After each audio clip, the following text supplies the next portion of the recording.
we're going to go over notifications. One of the powerful things of the tool is that it tracks users' activities. So people will know whether somebody needs to be, nudged to log in and check out their, update their information. So I'm going to show you what I have set up. So basically, we're going to log in as our fictitious user again, which is Nat. And this is the dev environment, but it works exactly like production. So we go to members, and what you're going to see now is what I was talking about earlier on statuses, just a little bit, but now you can actually see them. So someone who's active in the system, it shows active for the last 30 days.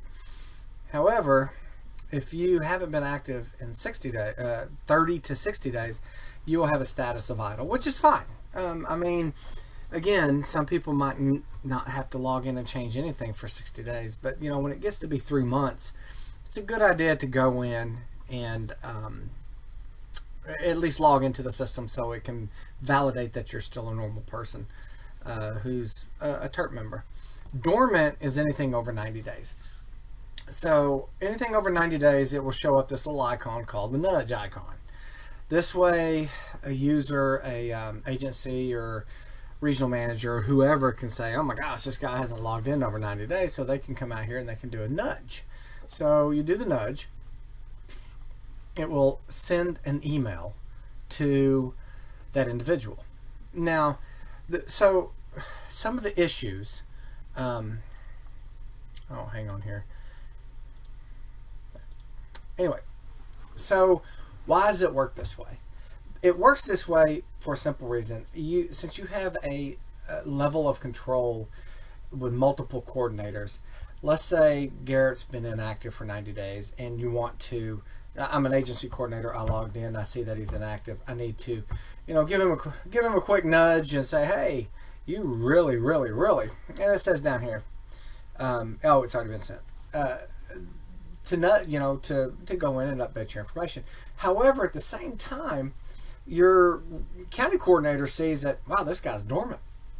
We need to nudge him. And then the regional coordinator sees the same thing, and then the member coordinator. And so all of a sudden, this individual gets 5 or 6 emails that, hey, you need to log in.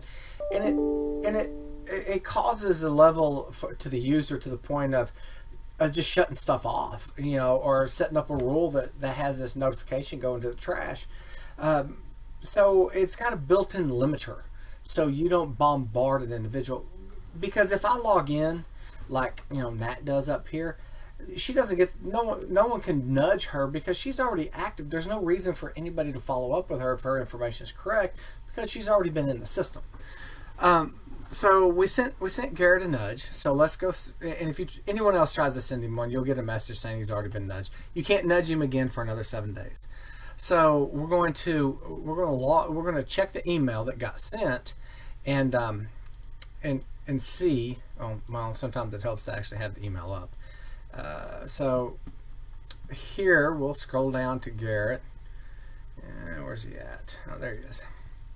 And so he'll get an email that says a slight nudge. It says, "Hey Garrett, Nat's reaching out to you. It's been over 90 days since you logged in. Please log into the MyTERT tool so we still know you're interested in the program."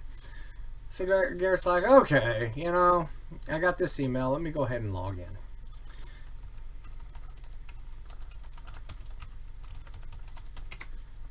Oh, sometimes it helps to actually show you the screen that I'm in on.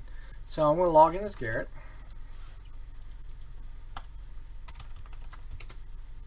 So we go in here. We're going to view my training. Let's check out my my account settings. They all look good. So now I'm going to log out.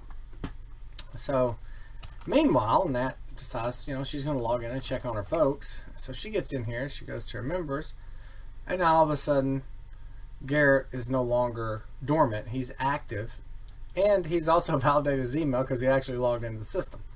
So that is, and Bronson's idle. So if Bronson decides, if I can spell, decides that he wants to log in and check out his shiznit. No, all good. So we sign back out. Nat goes back in over here to see what's going on with the world. And now everybody's up to date. So you didn't really have to do anything. The only ones that you have to really worry about is if you get something like this where it's pending activity for long periods of time, and the status will change. Once it's over 30 days, this will turn to idle, and then over between 36 days, 90 days, after the 60 to 90 days, it will be dormant. And so you'll know this person is doing something else, so probably need to physically call them or delete them and move on, with your life. Anyway, and if it's an invalid email, we've already saw what that does. It comes back as red, and it will tell you that it was rejected. So that was the follow-up training that I was wanting to do. If anyone's got any questions, feel free to email me. Thanks. Bye.